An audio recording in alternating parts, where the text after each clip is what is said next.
දවසක් වේවා කියලා අපි ප්‍රාර්ථනා කරනවා.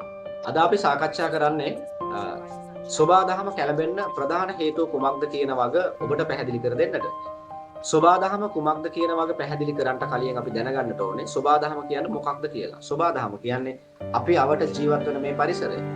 අපි අවට මේ ජීවත් වෙන පරිසරය හරිම ලස්සන පරිසරයක්. මේකේ ලස්සන ගහකොළ තියෙනවා, දිය ඇලි ගංගා තියෙනවා, ආහාර ටික තියෙනවා, සියල්ලම මේකේ තියෙනවා. සතා සිව්පවුන් ඉන්නවා, මිනිස්සු ඉන්නවා, හැමෝම ඉන්නවා. එතකොට විවිධ වර්ගයේ විවිධ කොටස් විවිධ විදිහට බොහෝම සාමකාමීව ජීවත් වෙන පරිසරය අප වටා තියෙනවා. අපි ඒක අපිට අවශ්‍ය විදිහට නතු කරගන්න ගිහිල්ලා සෝබා දහමට එරෙහි වෙලා මේ සෝබා දහම අද වෙනකොට එරෙහි වෙලා තියෙනවා. තමයි සරල කාරණාව.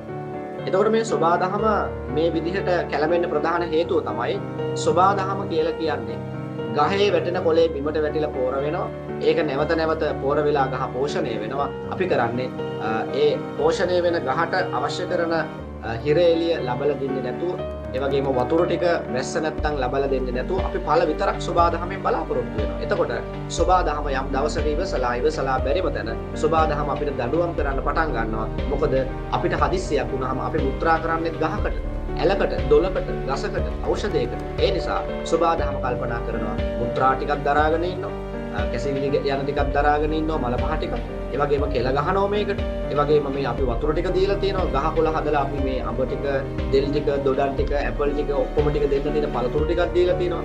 ඒ සෝබා දහමේ මිනිස්සු වෙච්ච කකුල් දෙකක් තියෙන, ඔළුව හොඳටම තියෙන මිනිස්සු ටික මේක විනාශ කරලා දාන හින්දා සෝබා දහම තීරණය කරලා තියෙනවා මේගොල්ලන්ට මේවා කප්පාදු කළොත් මේගොල්ලෝ ඇස් ඇරෙනවා. ඒ නිසා මේගොල්ලන්ට මේක කළ යුතුයි කියලා සෝබා දහම විසින් මේකට යම් උත්තරයක් දීලා තිනවා. අද වෙනකොට 2600 ගාණක් යනකොට. මොකද හේතුව?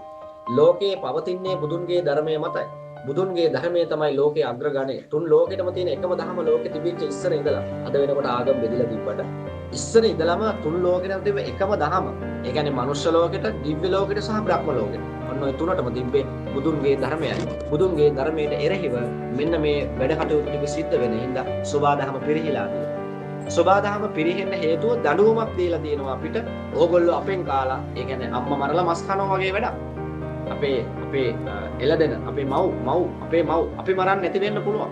අපි සල්ලි දීලා අරගෙන ආපහු ඒගොල්ලෝ පෝෂණය කරනවා. කවුද මරණ කට්ටිය? කවුරු වුණත් මං කියන්නේ සිංහල හරි, දෙමළ හරි, මුස්ලිම් හරි, බර්ගර් හරි. මරනවා නම් වැරදි අපේ අම්මා. එතකොට අපේ අම්මාගෙන් වැඩ අරගෙන පස් දෝරසම අරගෙන අම්මව මරලා මස් කනවා. ඉතින් සෝබා දහම එරෙහි වෙන්නේ නැද්ද? වෙනවා. මොකද දෙවිවරු බලාගෙන ඉන්නවා. 33 කෝටියක් දෙවිවරු ඉන්නවා කියලා කියනවා.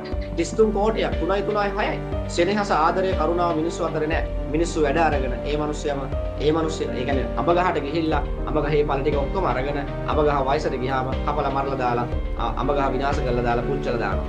ඒ කියන්නේ කළගුණ දන්න මිනිස්සු කවදාවත් ඒව කරන්නේ නැහැ. ලෞතුරා බුදුරජාණන් වහන්සේලා බුදු වෙච්ච ගමන් කල්පනා කළේ අම්මදරබඩ ගාලා බුදුරජාණන් වහන්සේ ගිහිල්ලා පස්වග මහණුන්ට මන කියන්න ගියේ නැහැ. ශාස්ත්‍රූරු ටික හොයාගෙන ගියේ නැහැ. ඉස්සල්ලාම තමන් ඉන්න තැන කල්පනා කළා, වටපිට බැලුවා. මේ ගහ තමයි මට පිහිටුනේ. මෙතන වැටෙන කොලේ කාලයි මම මේක අවබෝධ කරගත්තේ. මේක අවබෝධ කරගත්ත මේ තැන ලොකු ශක්තියක් තියෙන තැනක්. එහෙනම් මම පටන් ගන්න ඕන මෙයාගෙන්. මොකද්ද? මෙයාට කළගුණ සලකන්න ඕන දවස් 7ක්. දවස් 7ක්. එක දවසක් කරලා උන්වහන්සේට එළියට බහින්න තිබ්බා බුදු කෙනෙක්.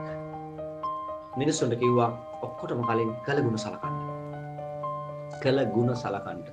එතකොට සෝබා දහමට කළගුණ සලකන්නේ නැති හින්දා ලස්සන රිටර්න් එකක් අපිට ලැබිලා තියෙනවා. ඕකයි කතාව.